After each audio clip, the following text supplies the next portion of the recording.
the other thing that we're really talking about, especially in the digital humanities field as a whole, uh, is AI, obviously, and it's starting Yeah. to make an impact on the podcasting sphere as well, because now it's almost like you can make a podcast using AI.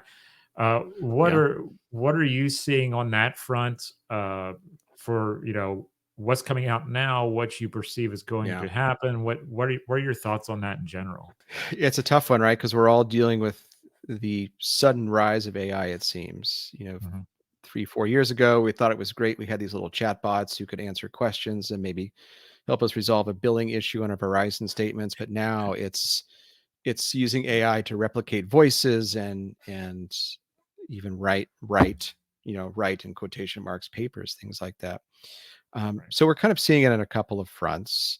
Um, One, you are seeing uh, AI automation of podcasts in a couple of ways, probably most predominantly at this point in terms of ads or advertisements. But you are also seeing some podcasts, not a lot, but a few, who are using AI voices for narration. Mhm. Um, I can think of 2 or 3 off the top of my head. And there are services now like artlist.io, which we use for our sound effects and our music banks, where if we subscribe to a certain facet of that plan, we would have access to, I don't know, like 15 or 25 different voices that if we wanted to, we could replace me. Not entirely, but I'm being sort of facetious, but because no one can really replace me, John. Uh, Come on, Jim. but Yeah. yeah, exactly. But they sound decent. Do sound Mm. robotic. They're not as good as the Mark Hamill recreation in The Mandalorian, Right. but they are enough, right? That if you're not paying attention, they could fool you.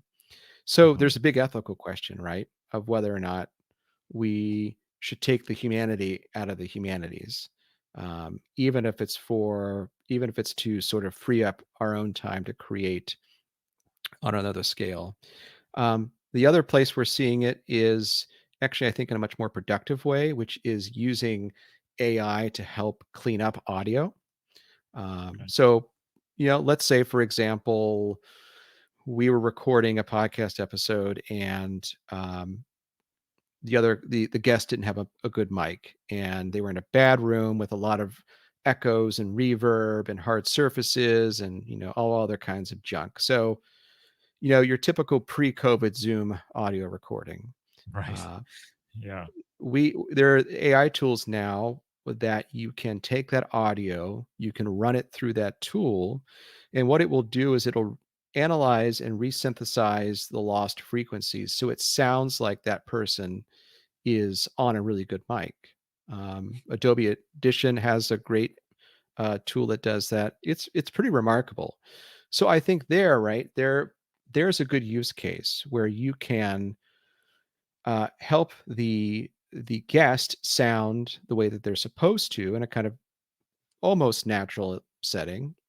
But Mhm. then for the listener's benefit, you have cleaned up and amplified that voice so it's more intelligible to them. Now, of course, the where it could get kind of scary, right, is that somebody could take that voice as they have done with others and basically train an AI to replicate that voice and pass it off as somebody else. Mhm. And so I think those are a lot of questions that we need to confront, a lot of ethical questions we need to consider in this space, because at the end of the day, humans have been telling stories for 8,000 years. I think the question we have to ask ourselves is really, do we want to abdicate that storytelling power to a computer?